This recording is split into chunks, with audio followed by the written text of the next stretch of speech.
Okey, jom kita bincang soalan yang pertama ni. So rajah di bawah menunjukkan dua jenis haiwan. Okey. So kita tengok kat sini Sini kita ada nampak unta X, dan satu lagi adalah polar bear. Polar bear tu biasa tinggal kat mana? Kat kawasan sejuk. Okey. Soalan pertama dia cakap adalah antara haiwan di atas yang manakah tinggal di kawasan cuacanya sejuk. Okey, nombor satu apa jawapannya? Okey, korang boleh type apa jawapannya?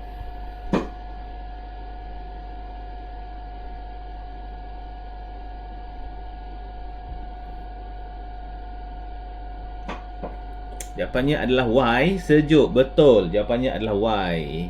Kita tulislah haiwan Y. Macam tu. Okey, jadi automatik yang ini adalah haiwan X lah. Dah. Okey, mudah sangat kan? Okey, seterusnya adalah nyatakan ciri-ciri khas bagi setiap haiwan dalam rajah di atas melindungi mereka daripada cuaca yang melampau. Okey, apakah ciri-ciri khas dia? Apakah ciri-ciri khas yang ada? So kalau macam X tu, apakah ciri khas X ada? X tu adalah unta. Apakah ciri khas unta?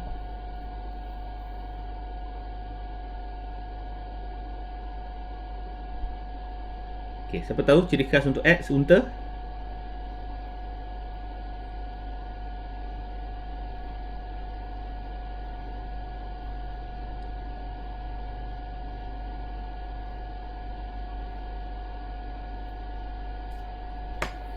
Dah lupa dah? Bongo, betul bongo. Cerita sikit, apa itu bongo? Bongo tu ada apa dalamnya? Dalam tu bongo tu ada apa? Dalam bongo tu ada apa? Kenapa unta perlukan bongo tu? Betul bongo tu betul? Bongo tu apa spesialnya bongo tu untuk unta? Mempunyai air. Okey, kita buat macam ni. X ni apa kita boleh buat bongo yang menyimpan air. Menyimpan, dia bukan air je dan dia ada nutrien. Nutrien tu makanan lah. Dia ada nutrien. Nutrien tu adalah makanan. Jadi dia ada air dan juga nutrien. So kalau Y pula, apakah special Y ni?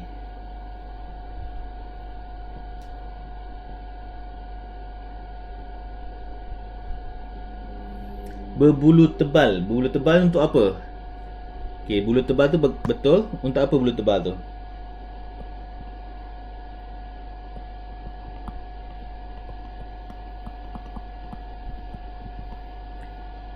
Okey, berbulu tebal untuk apa? Helper piece.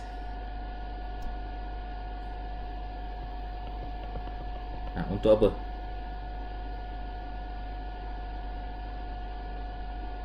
Haikal, bulu tebal ni untuk apa Haikal?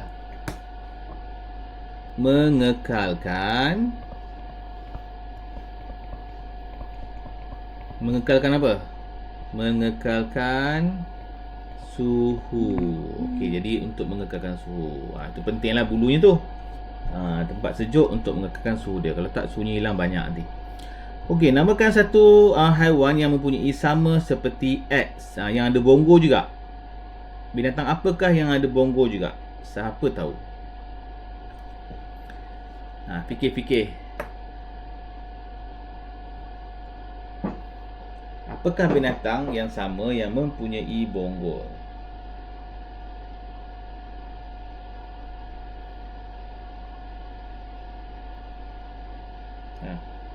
Nak cuba?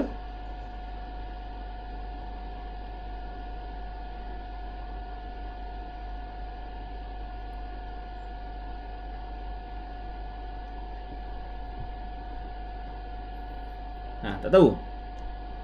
Dia macam kerbau sikit tu, macam lembu kan? Siapa tahu?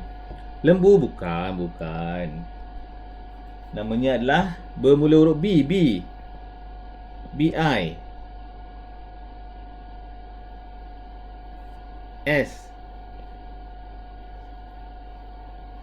O Bison. Bison. Okey, betul. Kalau tak tahu macam mana rupanya boleh Google. Bison ni macam mana Dia macam lembu sikit tapi ada bonggol. Samalah macam unta. Dia boleh tinggal tempat yang panas. Ingat pun Cikgu Intan. Okey, nombor 2. Raja di bawah menunjukkan satu penyiasatan dijalankan oleh sekumpulan murid. Okey, tumbuhan tersebut dibiarkan bawah cahaya matahari dan tidak disiram selama seminggu. Seminggu tak siram ni guys. Yang tengah ni apa ni? Bunga apa ni? Oh, aloe vera. Okey. Okey, jadi nyatakan pemboleh ubah bagi penyiasatan ini. Okey, pemboleh ubah. Ingat pemboleh ubah. Kita ada manipulasi dan juga bergerak balas. Okey, yang pertama dulu kita buat manipulasi. Tengok gambar macam ni. Apakah yang dimanipulasikan guys?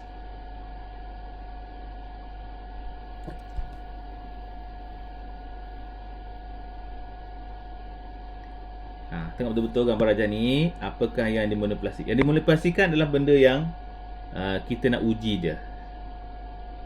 Ataupun penyebab. Ataupun benda yang sama. Itu namanya adalah manipulasi.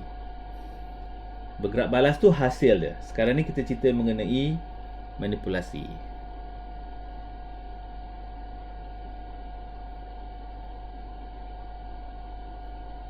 Manipulasi tu benda sama. Manipulasi tu benda yang berbeza. Silap dia saya claim. Kalau benda yang sama tu dimalahkan ya. Benda yang sama dimalahkan. Okey. Manipulasi ni benda yang berbeza. Kita tengok apa yang beza ni.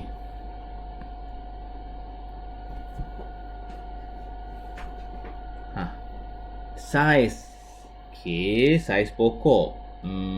Saiz pokok susah juga. Sebab dia bukan pokok yang sama. Jenis tumbuhan. Betul. Jawapannya jenis tumbuhan. Itu yang berbeza. Jenis tumbuhan ataupun jenis pokok. Jenis yang berbeza. Jadi manipulasi tu ingat. Dia adalah berbeza. Yang dimalahkan yang sama. Bergerak balas ni adalah hasil guys. Hasil selepas tu. Tu namanya bergerak balas. So apakah bergerak balas selepas seminggu? Dia kata selama seminggu kan. Awak rasa apakah hasilnya? Ataupun apakah tengok lepas minggu ni bayangkan tak ada cahaya, tak ada air, dibiarkan seminggu. So apa hasil dia?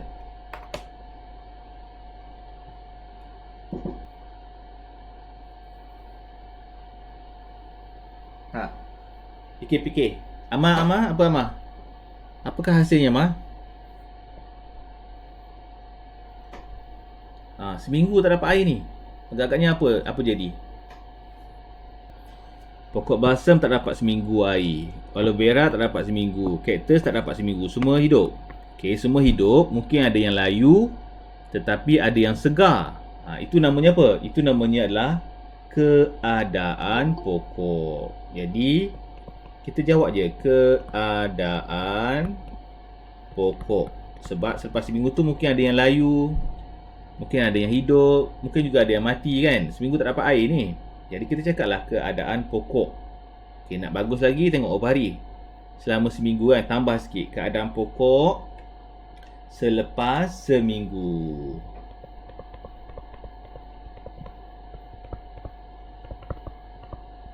Macam tu.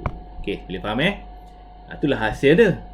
Sebab dia tak bagi air, inilah hasilnya, keadaan pokok. Jadi keadaan ni mungkin dia sihat, mungkin dia mati, mungkin dia layu. Jadi kita sebut je keadaan anak pokok. Okey, boleh salin.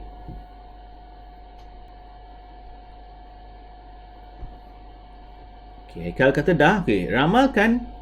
Ramalkan ni macam kita agak-agak lah dengan menggunakan data tadi.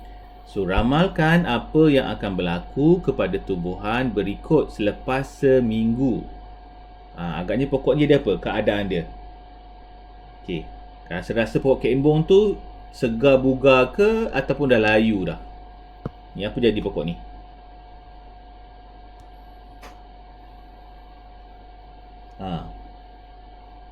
layu lah kan. Ini layu ni. Sebab dia tak ada batang yang mempunyai air. Macam aloe vera dan juga kaktus. Ini segar ni. Ini masih lagi segar seminggu. Tak kisah. Sebab dalam batang dia tu ada air. Okey, jadi kat sini kita boleh jawab layu. Manakala lidah buaya adalah tumbuh dengan segar. Tumbuh dengan subur. Yang ini pun tumbuh dengan subur.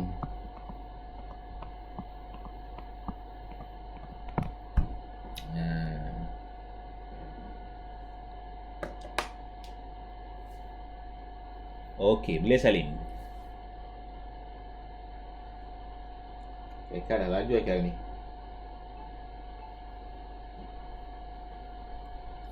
Okey, seterusnya kita teruskan lagi.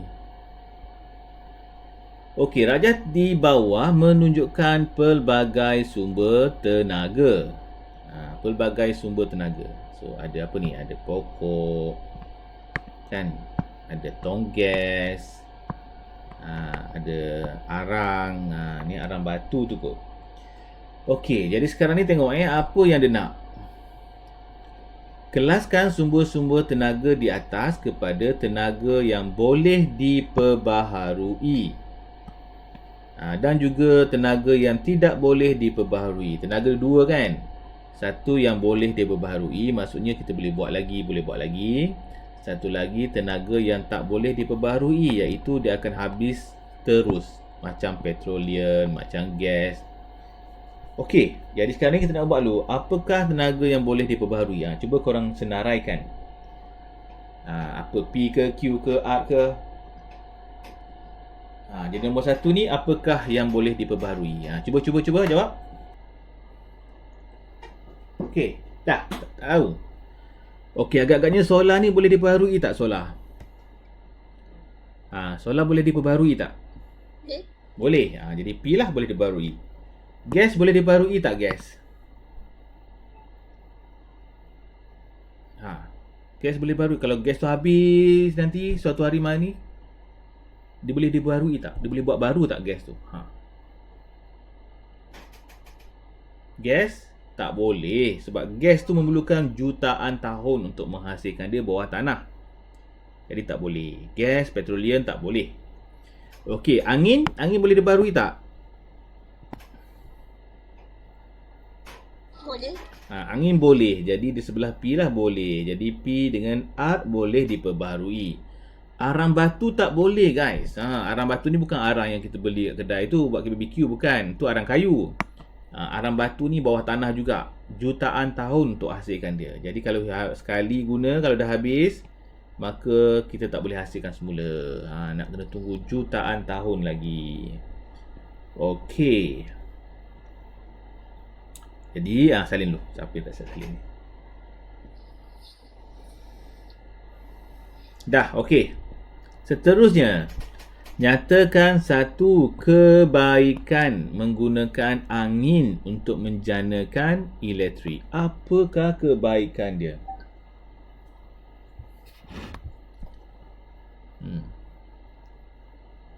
Setiap satu benda tu mesti ada baik dan buruk dia. Ni dah cerita dia tanya pasal baik dia. Agaknya apakah baik dia? Ikan apa baik dia? Baik dia adalah tidak. Okey, kalau katakanlah kalau guna arang batu. Untuk menjana elektrik. Untuk menjana elektrik betul lah. Tapi apa baik lagi? Kalau katakanlah cikgu menggunakan arang batu untuk menjanakan elektrik. Agak-agaknya apa tu Cikgu Intan cakap? Tidak menyebabkan pencemaran. Betul Cikgu Intan. Jadi tidak mencemarkan persekitaran. Ini yang penting. Kalau guna arang batu, keluar asap, kita bakar dia. So dia mencemarkan alam sekitar. Okey?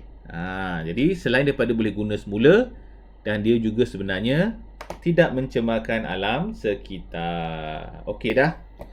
Beri satu contoh Dia tanya, beri satu contoh lain sumber tenaga yang tidak boleh diperbaharui. Apakah sumber tenaga yang tidak boleh diperbaharui? Contoh lain. Agak-agaknya apakah dia?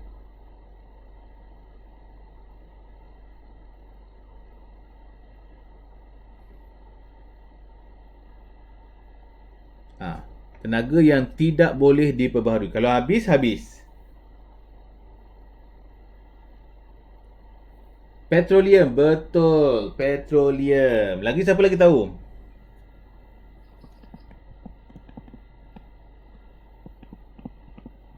Okay, siapa lagi tahu? Apa benda lagi lain? Macam gas dah di atas petroleum lagi, apa lagi kita ada juga tenaga nuklear.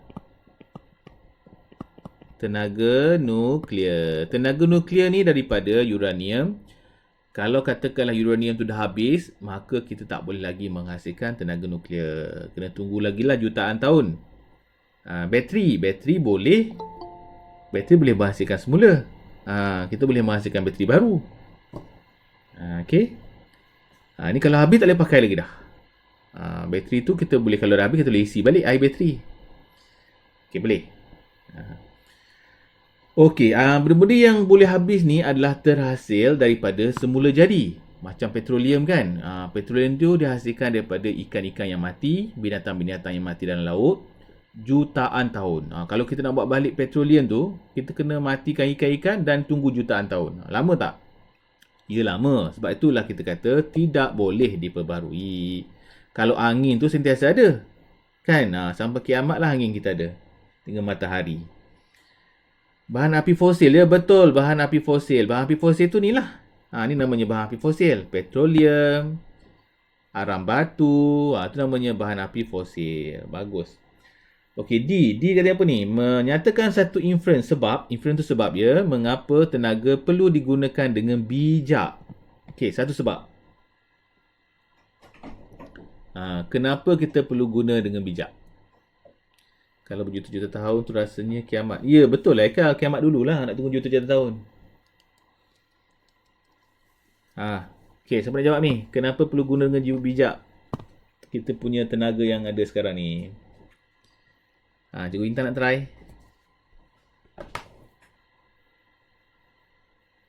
Kenapa rasanya? Kalau guna tak bijak tak boleh ke? Kenapa perlu guna dengan bijak? Siapa nak cuba? Selalu ni popular soalan ni. Kalau katakanlah kita guna petroleum dengan sesuka hati, kan, kita bakar guna petroleum, tak kisah, guna gas tak kisah, guna aram batu tak kisah. Tiba-tiba habis, apa jadi? Jadi susah lah kita nak guna kereta macam mana? Kan, kita belum lagi jumpa minyak yang boleh gantikan minyak. Jadi sebab apa kena guna dengan bijak adalah untuk memastikan kita punya sumber tenaga sumber tenaga adalah tidak akan kehabisan. Inilah yang penting. Sebab itulah kita guna dengan bijak. Kalau guna suka hatinya dah habis, anak-anak akan datang dah tak boleh naik kereta dah. Ya, kecuali lah kalau kita dah jumpa sumber lain untuk ganti. Nak salin dulu ke? Salin. Lupa lagi. Semula jadi. Okey, ini adalah kitaran air. Nanti hujan, air laut naik semula, lepas tu hujan balik, naik semula, namanya kitaran air. Jadi apakah fenomena ini? Namanya adalah kitaran air lah. Kitaran air. Kita ada banyak kitaran. Kita ada kitaran oksigen, kitaran karbon dioksida, tapi yang ini kitaran air. Okey, tengok lagi.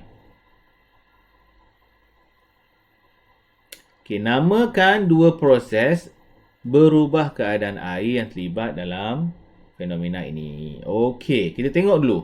Sebelum kita jawab ni, kita besarkan gambar rajah ni. Kita ada air laut. Kalau air laut ni, air naik ke atas, proses satu tu namanya apa? Apakah proses satu? Siapa tahu? Jadi apa? Wap udara. Betul wap udara? Proses nama apa? Wap udara tu adalah awan lah. Kan? Proses nama apa Haikal? Proses dia. Wap udara tu betul juga jadi wap. Jadi proses untuk jadi wap ni apa nama proses dia? Proses air naik ke atas. Namanya apa? Mesti dah lupa ni. Namanya adalah proses penyejatan. Pernah dengar tak penyejatan?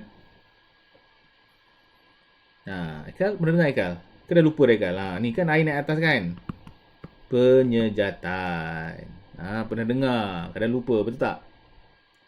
Itulah sebab kita mungkin lama tak buat latihan kan. Masa dulu kita buat latihan ingat je. Jadi namanya penyejatan. Jadi daripada air tu dah jadi wap air. Okey, proses kedua. Apa nama proses kedua ni? Nak jadi hujan ni. Kita nampak hujan kan? Apa proses dia? Namanya K depan. K depan. Siapa tahu? Proses dua ni adalah K kat depan.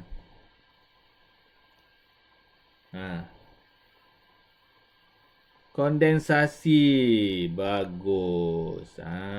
Jadi dua yang penting untuk menghasilkan air hujan ke atas adalah yang pertama penyejatan. Yang kedua adalah kondensasi. Kita pernah dengar kan lupa. Bila cakap balik, lah betul lah. Itu menunjukkan bahawa kita lama tak buat latihan tu. Jadi kenalah selalu buat latihan nanti lepas ni. Okey, bagus. Seterusnya. Apakah perubahan keadaan jirim yang berlaku? Ni keadaan jirim. Keadaan jirim ni apa? Keadaan jirim ni mungkin pepejal, mungkin cecair, mungkin juga gas. Itu namanya keadaan jirim. Jadi soalan tanya, apakah perubahan keadaan jirim yang berlaku dalam proses 2? Proses 2 tu. Proses 2 ni lah jadi hujan. Daripada gas menjadi cecair. Ini awan kan gas kan? Macam wap air lah. Jadi wap air ni juga dikenali sebagai gas lah. Hujan ni cecair. Jadi kat sini kita boleh kata gas kepada cecair. Buat anak panah je. Macam tu. Itu kondensasi. Jadi ingat kondensasi tu dia menghasilkan air. Contoh kondensasi adalah kalau kita ada gelas, lepas tu ada air dan kita tambah dengan air batu, dan kita dapati bahawa dekat luar ni nanti ada titisan-titisan air yang melekat pada gelas kita. Betul tak? Ini namanya adalah proses kondensasi. Ingat kondensasi tu dia menghasilkan air. Jadi udara kat luar ni banyak air guys. Yang ni dia terkena pada gelas dia sejuk, dia akan jadi titisan air. Jadi kalau ikut awan ni untuk dia hujan jatuh, dia kena pergi kawasan yang sejuk lah, supaya untuk dia jadi titisan-titisan air. Okey, boleh? Okey, sampai sini ada soalan tak tanya? Kita teruskan lagi ya. Okey, pada pendapat anda, ni pendapat masing-masing lah ni. Tapi pendapat kita pun kena ada fakta sikit. So, mengapakah fenomena ini penting kepada manusia? Kenapa fenomena ini penting? Kitaran air ni penting. Kenapa? Jadi air naik balik, jadi awan, turun jadi hujan dan pusing lagi. Kenapa? Kalau tak ada kitaran air tak boleh ke? Jadi bagi pendapat awak. Siapa nak jawab ni? Kalau cikgu jawab mesti korang kata betul lah, pernah dengar. Okey, cikgu jawab lah ya. Masa berjalan ni. Untuk ataupun kita katalah ayat penuh kita, kerana fenomena ini menyediakan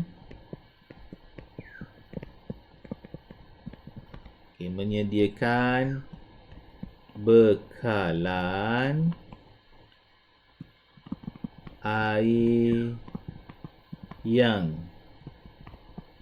bersih untuk manusia. Manusia dan juga haiwan dan juga tumbuhan lah. Macam tu. Untuk manusia, haiwan dan tumbuhan.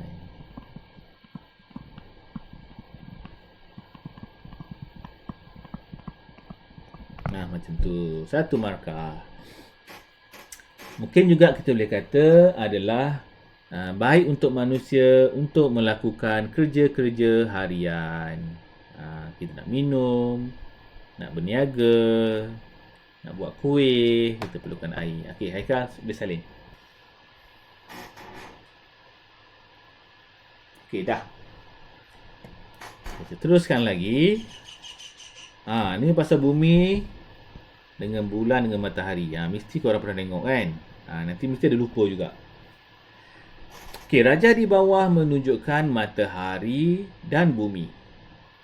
Okey, matahari dan bumi. Soalannya adalah tak sempat salin Haikal. Haikal.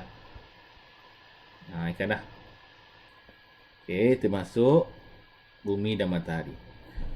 Okey, yang pertama dia kata bumi membuat putaran pada paksinya serentak dengan peredaran mengelilingi matahari. Okey, betul. Bumi ni dia pusing pada paksinya dan juga dia beredar mengelilingi matahari. Jadi dia buat dua kerja dalam satu masa.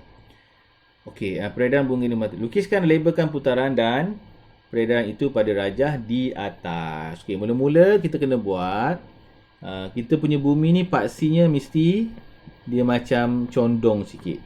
Macam ni. Okey, dia macam tu. Lepas tu barulah kita kena buat pusingan lawan jam. Lawan jam macam mana? Macam ni lah. Lawan jam adalah seperti ini. Lawan jam. Okey, dah. Yang kedua, lepas tu dia mesti beredar mengelilingi matahari pun lawan jam. Macam itu. Dah. Selesai. Dah salin? Cikgu boleh teruskan lagi? Okey, dah. Soalan nombor 2, dia cakap, mengapakah kita tidak dapat merasa putaran bumi pada paksinya? Agak-agak pada pendapat awak, berikan alasannya. Kenapa? Dulu Haikal pernah jawab ni, Haikal. Kita ingat lagi Haikal jawab betul. Okey, dah. Tak dapat? Sebab apa? Siapa lagi tahu? Sebab saiz bumi terlalu cukup susah tulis atas sikit terlalu besar berbanding dengan saiz manusia. Okey.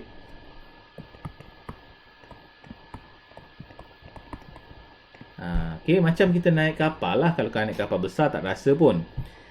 Naik bas pun tak rasa sebab dia besar. Dia gerak pun tak berapa rasa sangat. Okey, dah boleh salin.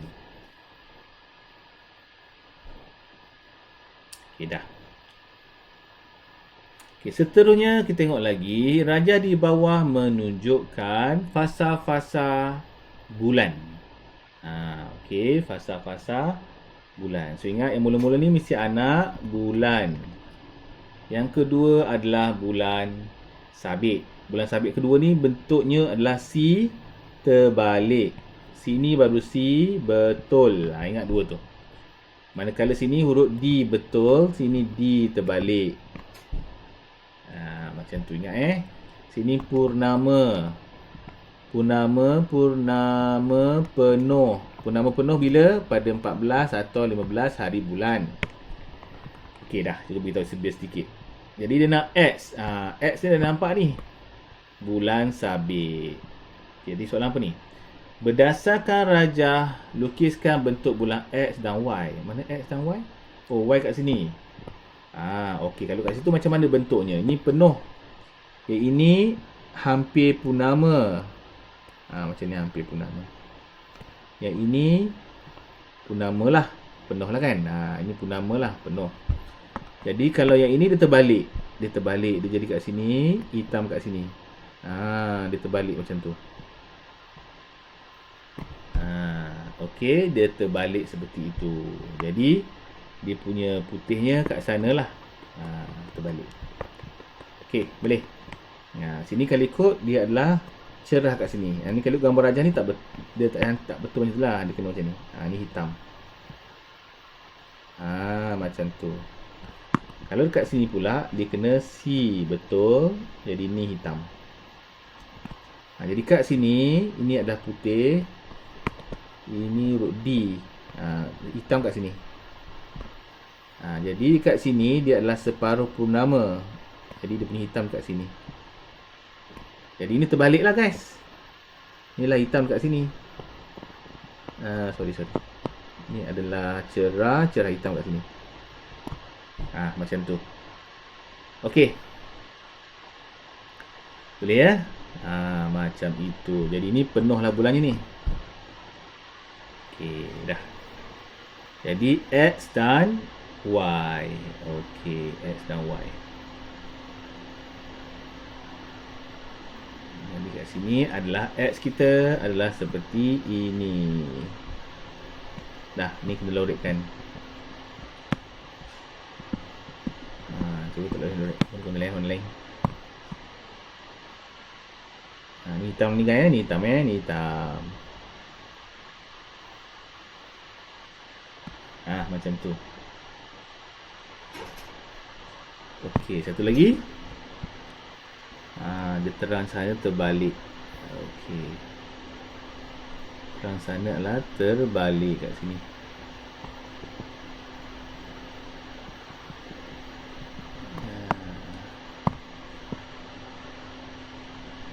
Okey, dah. Jadi kat sini jawapannya adalah bulan sabit. Sini namanya bulan hampir purnama. Bulan hampir purnama ada dua Bulan hampir purnama ada dua. Sini hampir purnama, sini pun hampir purnama. Sini sabit, sini pun sabit. Okey, dah boleh salin. Haikal dah. Okey, lagi pada hari ke-15 bulan. Kan? Kaedah takwin. Hanis melihat bulan purnama, tetapi pada hari 15 bulan berikut Hanis tidak dapat melihat. Sepatutnya 15 ni adalah hari bulan purnama. Bulannya teranglah bulat. Tetapi dia tak nampak pada hari tersebut. Kenapa agaknya? Kenapa? 15 hari bulan. Patutnya 15 hari bulan ni nampak.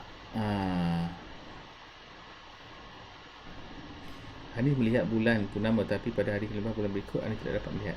Kenapa agak-agaknya? Pada pandangan awak, kenapa dia tak nampak? Kenapa rasa-rasa?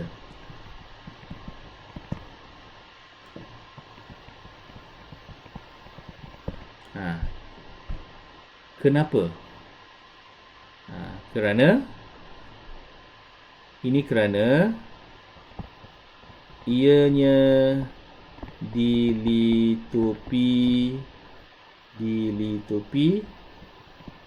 awan tebal. Jadi awan ni telah melindungi matahari ataupun menutup bulan.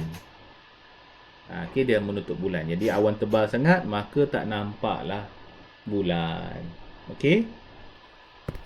Okey, dah. Boleh salin.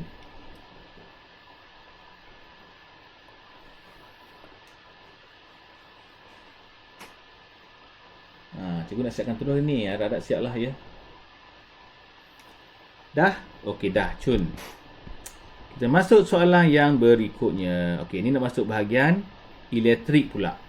Cikgu kena banyak buat soalan macam ni supaya korang ingat. Okey, Aiman menjalankan satu penyiasatan tentang litar elektrik dan kecerahan mentol. Kecerahan mentol ni ada dua jenis lah. Biasanya bilangan lampu dan juga bilangan bateri. Raja di bawah menunjukkan susunan lita seperti berikut. Nyatakan kecerahan mentol dalam lita Y dan lita Z. Okey, agak-agaknya lah yang Y ni malap ke terang?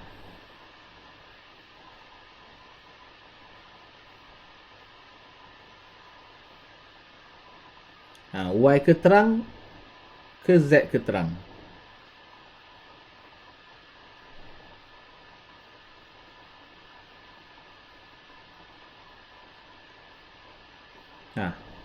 Y terang tak Y?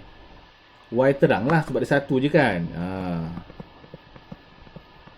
Manakala Z malap sebab dia berkongsi lampu. Ini senang sangat. Okay, nyatakan pembuli ubah yang terlibat dalam penyiasatan ini. Okay, pembuli ubah bergerak balas. Bergerak balas apa? Hasil dia. Kalau cikgu tanya manipulasi, apa manipulasi? Sebelum kita pergi jauh. Kalau cikgu tanya manipulasi tu apa?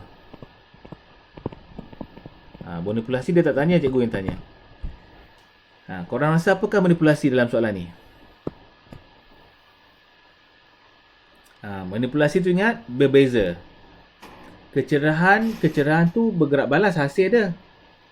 Cikgu Intan, kecerahan tu adalah hasil dia. Bilangan mentol ini yang berbeza. Jadi manipulasi adalah bilangan mentol. Bagus. Manipulasi tu berbeza. Jadi kecerahan tu hasil dia. Jadi kalau kat sini hasilnya adalah kecerahan mentol. Kecerahan mentol adalah hasil dia. Pembeli ubah yang dimalahkan sama guys. So apa jawapan awak? Apakah yang dimalahkan? Tengok. Apakah yang sama? Tengok betul-betul. Bilangan bateri. Betul, bilangan bateri. Dalam sains kita jangan cakap bateri ya, kita cakap sel kering. Jadi bilangan sel kering. Sebab bateri tu ada bateri kereta. Kita cakap bilangan sel kering. Okey. Okey, ramalkan apa akan berlaku jika bilangan sel kering dalam lita Y ditambah menjadi 4. Tambah jadi 4. Ni 2. Tambah lagi 1, tambah lagi 1. Makin cerah lah. Apalah soalan senang sangat kan. Jadi kita boleh tulis mentol akan menjadi lebih cerah. Okey, mentol menjadi lebih cerah. Pelajar di bawah menunjukkan 3 jenis larutan yang diuji dengan kertas litmus oleh sekumpulan murid. Yang ini kertas lima biru, kertas lima merah, biru merah. Okey. Jadualnya dia beri seperti di bawah. Okey, J bertukar biru, lima merah bertukar biru. Jadi J ni adalah alkali. Tiada perubahan. Merah tak ada perubahan, bertukar merah. Ni tiada perubahan. Biru bertukar merah. Ni adalah asid. Manakala kedua-dua tiada perubahan, ni adalah neutral. Neutral ni air biasa lah. Neutral saja. Okey, soalannya. Okey, nyatakan pemboleh ubah yang terlibat dalam penyiasatan ini. Dia nak yang dimanipulasikan. Manipulasikan tak? Yang berbeza. So, apakah yang dimanipulasikan kat sini? Ni, manipulasikan ni. Jadi, apa nak cakap? Nak beritahu apa? Nak beritahu apa? Apa ni yang berbeza? Okey, jawab sekarang.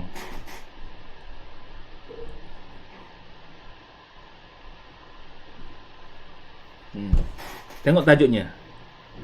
Tulis tajuknya pun dah okey dah. Jenis larutan. Betul. Macam tu. Bagus. Pemboleh ubah bergerak balas. So, tengok bergerak balas tu hasil dia. Agak-agaknya apakah hasil dia? Ni hasil dia. Tengok tajuknya. Kah? Bergerak balas. So, ambil tajuknya guys. Tajuk ni. Tajuk boleh ambil ni. Kita boleh kata kesan ke atas kertas litmus pun betul. Tapi biasanya lah tajuk tu dia bukan macam ni. Tajuknya biasanya dia akan beritahu perubahan warna. Perubahan. Okay, sikit lagi guys. Nak habis dah ni.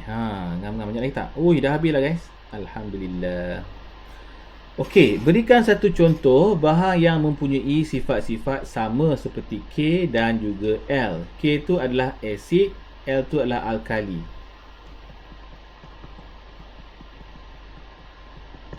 Okey, apakah yang sama dengan K? Contoh. Okey. Bagi satu contoh asid.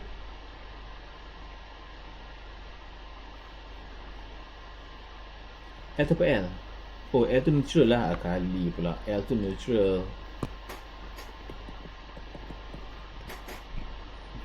Haikal, try Haikal. Asid apa? Contoh-contoh asid dalam kehidupan kita. Asid ni masam. Cuka, jus oren, apa lagi? Dan sebagainya lagi lah. Okay, yang neutral ni apa? Kita boleh kata air masak tu. Kita boleh kata minyak masak. Minyak masak ni pun neutral. Dia tak ada dan tak ada asid, tak ada alkali. Okay, last one sebelum kita bersurai. Satu soalan last. Jasmine menyentuh bahan J. J tu apa? J tu alkali. Alkali bahaya ni. J ni alkali. Okay, dia sentuh alkali dengan menggunakan jari. Apakah yang dapat dia rasa? Apakah sifat J? J ni kalau ikut dia pahit kalau kita terkena lidah lah kan. Tapi sifat dia kalau kita sentuh dia jadi macam mana? Licin, betul. Sebab dia macam sabun. Sabun tu adalah alkali. Sabun, ubat gigi kan kita rasa licin sikit. Jadi sifat dia adalah licin. Jadi rasanya licin. Jadi itu sahaja guys. Cikgu harapkan sangatlah exercise macam ni dapat membantu awak semua.